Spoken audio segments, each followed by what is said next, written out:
Fala galera que acompanha o Alta RPM, eu espero que esteja tudo ótimo por aí com vocês. Hoje é dia de falar de um hiper esportivo com motor V10 e o ronco pra lá de rouco e agudo. Lamborghini Huracan? Lamborghini Gallardo? Também não. Dodge Viper? Não. E se bem que o cara que achar que o Dodge Viper tem um ronco agudo, o cara é pra lá desafinado. Lexus LFA? Também não, vocês já sabem porque vocês viram no título. Hoje a gente vai falar do Porsche Carrera GT.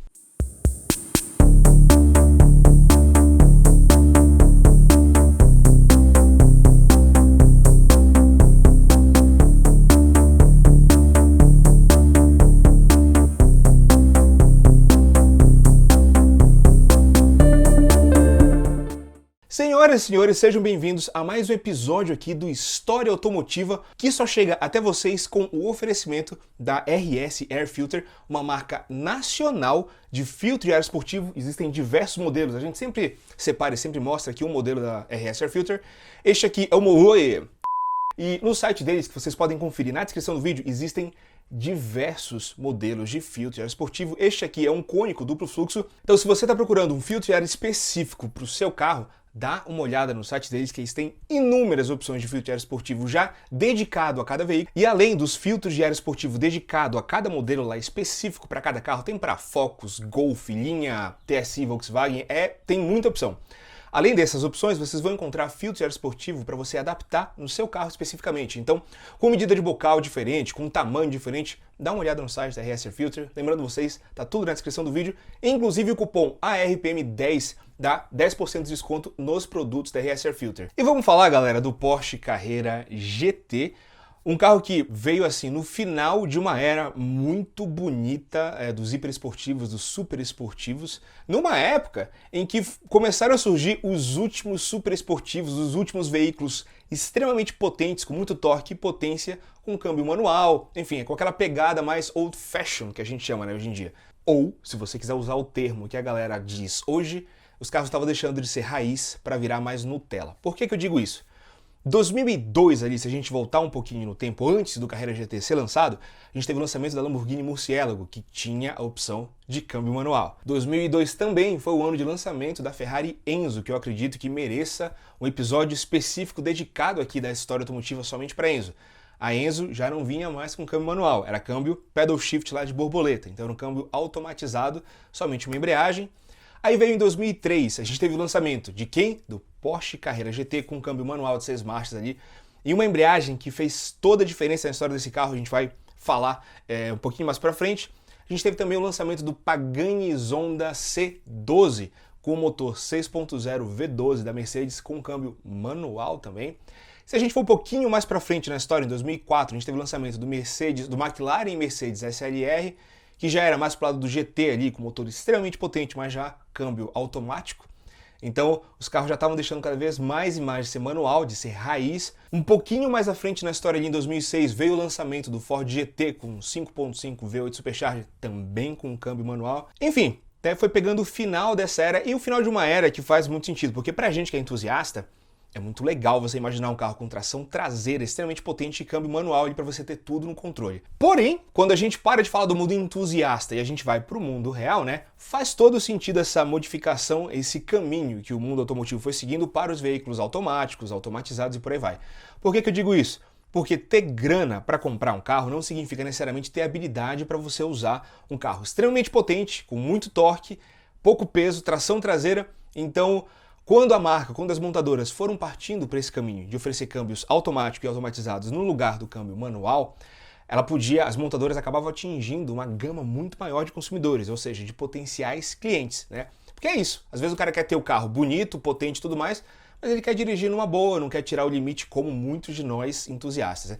Sem contar que, falando assim, parece ser super fácil dirigir um carro de 600 cavalos e câmbio manual, mas não é. Inclusive, no Carrera GT chegou a ser cogitado o câmbio automático para o carro, só que nesta época ninguém menos que Walter Hoer estava circulando ali pela Porsche, um cara que tem pouquíssima experiência em pista, tá? Então assim, um cara que não conta nada nesse mundo automotivo, digamos assim, e ele veio e falou assim, não, este carro vai ser manual, e no fim das contas o Porsche GT acabou saindo, né, com um câmbio manual. O Porsche Carrera GT ele foi apresentado ao público pela primeira vez no Salão Automóvel de Paris, no ano 2000, e deve ter sido uma coisa muito louca, assim, a aparição deste carro, porque a gente está falando de um carro que veio com dimensões bem compactas, super moderno, e chegou ali, quase que do tamanho de um Boxster na época. Então a galera falou, o que está acontecendo? Até que todo mundo viu o motor que estava sendo usado naquele carro. Foi um motor que a própria Porsche tinha desenvolvido para pista, para corrida, só que as regras em Le Mans lá mudaram e acabou sobrando o motor 5.5 V10 na prateleira, que na versão de produção, né, que foi produzido entre 2003 a 2007, ele acabou sendo aumentado para 5.7 litros. Um 5.7 V10 para movimentar um carro de apenas 1.380 quilos. E a coisa interessante do Carrera GT é basicamente o desenvolvimento técnico do carro, né?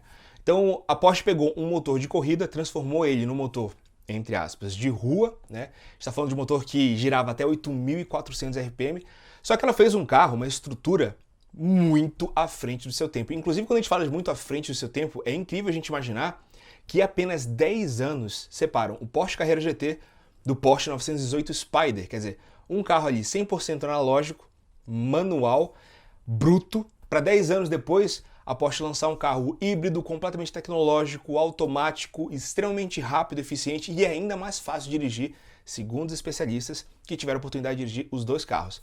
Por sinal, quando a gente fala de dirigir o carro, é incrível, né? A gente pega as diferenças. Eu vi muito relato de muito jornalista falando que o Porsche Carrera GT é um carro fácil de dirigir. Olha, vamos lá. Eu nunca andei no Porsche Carrera GT.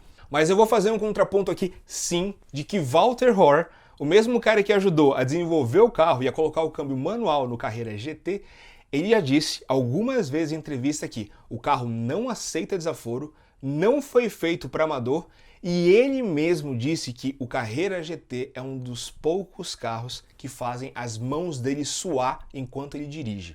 Ou seja, eu entendo por essa fala o quê? Que os jornalistas que falaram que o Porsche Carrera GT é um carro fácil de dirigir, ele deve ser fácil quando você está acelerando um pouco, deve ter bastante torque em baixa rotação, o motor deve ser linear e tudo mais. Só que na hora de extrair o limite do carro, inclusive quando você vê pelas imagens, ele parece um carro extremamente rígido e arisco.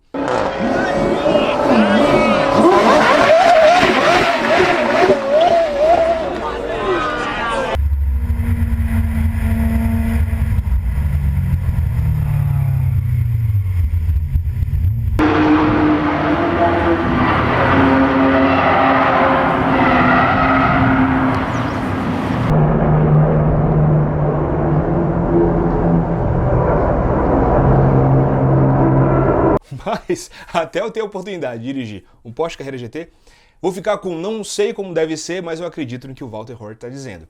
Então a gente está falando de um carro que tem ali a célula de sobrevivência completamente de fibra de carbono e a parte estrutural traseira ali, que tem subchassi também de fibra de carbono. Então foi um carro dividido em 3 partes, dianteira, central e traseira ali, tudo de fibra de carbono com alumínio e materiais de altíssima resistência, né, para você ter uma rigidez estrutural altíssima e você manter, né, com uma rigidez estrutural, com uma suspensão adequada, você consegue manter a dirigibilidade com aquele motor 5.7 V10 de 612 cavalos de potência a 8.000 RPM. Uma coisa muito importante do ponto de vista histórico, que é legal a gente falar sempre, né, a gente está falando de um hiperesportivo com motor V10, por sinal para mim é o ronco mais bonito que eu já vi em um Porsche, o do Carrera GT, mas o desenvolvimento desse carro e na verdade assim, a venda desse carro, a Porsche planejava vender 1.500 unidades, vendeu apenas 1.270. Isso só foi possível com o lançamento de um carro que veio basicamente um ano antes, o Porsche Cayenne. Hã? O que você está falando, Muta? O que um SUV tem a ver com um super esportivo? Tem a ver com o sucesso de vendas do Cayenne. Então, o Cayenne gerou muita verba, gerou muita renda para a Porsche, inclusive nos dias de hoje, tá? O Cayenne foi lançado em 2002, mas até hoje ele é um carro extremamente rentável para a Porsche. Essa rentabilidade do Cayenne foi o que permitiu, né, a Porsche continuar vendendo e desenvolvendo, porque o Carrera GT ele era um carro muito caro, custava 440 mil euros na época que ele foi lançado. E hoje ele custa muito mais porque é uma peça, uma joia rara. De 2013 a 2007 a produção do Carrera GT.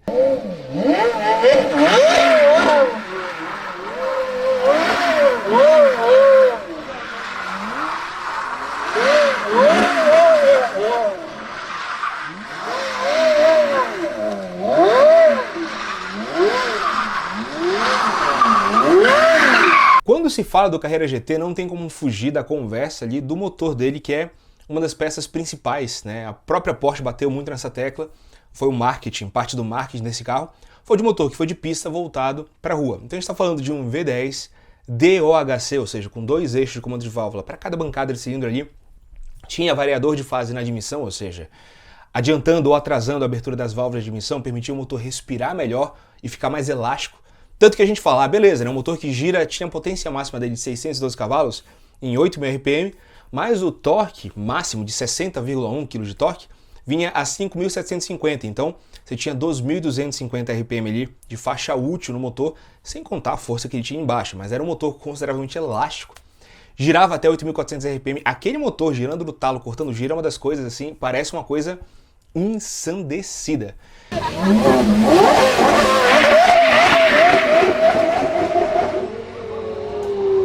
E aí entra numa conversa muito bacana sobre a questão do motor, sobre o motor girar muito, sobre o ronco agudo dele, né, que a coisa que marca no GT é quando você vê a galera acelerando, como que sobe rápido o giro do motor.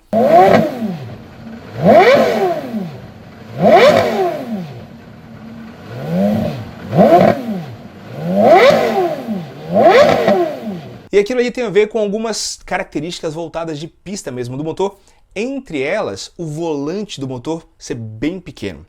O volante do motor bem pequeno significa que ele usava uma embreagem bem pequena, só que era uma embreagem multidisco, ou seja, não tinha somente um disco de embreagem, tinham alguns, acho que eram 2 ou 3.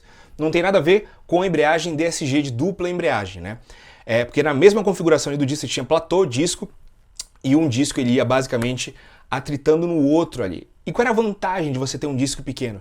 Se não estou enganado, o diâmetro da embreagem toda do Porsche GT era 169 milímetros, quase 17 centímetros de diâmetro, né? Qual que era a vantagem disso? Você já tinha um carro com cárter seco, ou seja, o cárter dele não ficava muito projetado para baixo, como no AP, por exemplo, que você vê ali o cárter super lá para baixo. Então, o cárter não ser muito longo, digamos assim, já permitiu o motor ser posicionado mais baixo. E com o volante do motor pequeno, que invariavelmente o volante do motor ele invade uma área para baixo do bloco do motor ali, como ele é pequeno, o motor podia ser montado ainda mais baixo no carro, melhorando o centro de gravidade do carro.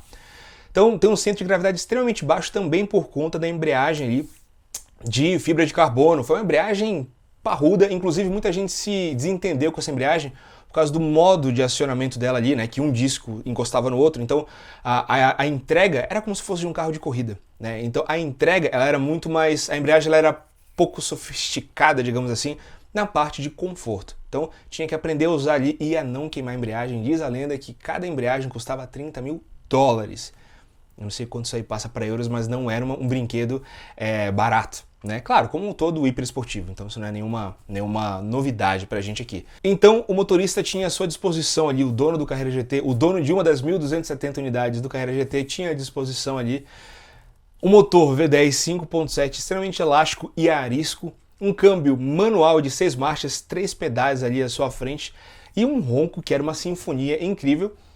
Embora entre esse contraponto de que ele era um carro arisco, de que ele não era um carro fácil de dirigir, ele não era um carro que aceitava falhas. Inclusive, com certo pesar, né, da gente lembrar que Paul Walker faleceu a bordo de um Carrera GT num acidente. É até estranho, né, falar isso, porque o nosso maior herói, quando a gente falava da época do Velozes e Furiosos, a galera até brincava Brian O'Connor Driving School, quer dizer, a escola de pilotagem do Brian. E o cara que fazia as coisas mais incríveis nos filmes, infelizmente, ele infelizmente faleceu no mundo real num acidente de carro em alta velocidade no Carrera GT. Mas isso aí é uma parte da história que é muito complexa, não cabe a gente, enfim, entrar nesse viés tristíssimo. É isso aí, galera. Porsche Carrera GT, uma das máquinas mais extremas já feitas pela Porsche. Se a gente olhar hoje, existem muitos modelos sendo fabricados pela Porsche com muito mais potência e torque, muito mais rápidos.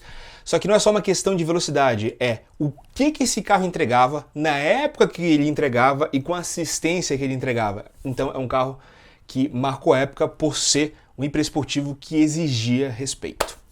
É isso aí, galera. Espero que vocês tenham gostado desse tequinho, dessa história automotiva aqui com o oferecimento da RS Air Filter. Lembrando vocês que o cupom ARPM10 dá 10% de desconto em todos os itens do site da RS Air Filter, inúmeros filtros de ar esportivo, camiseta, enfim. Sugiro vocês, dê uma olhada lá, não deixe de participar, eu estou sempre olhando a área dos comentários, tem gente pedindo vídeo do Supra, do Skyline, entre outros modelos, estou anotando tudo, a gente está fazendo aqui no ritmo que dá. Faremos, traremos muitas histórias pela frente, conto com a participação de vocês. É isso aí, galera, a gente se encontra em breve. Um forte abraço, valeu e até já!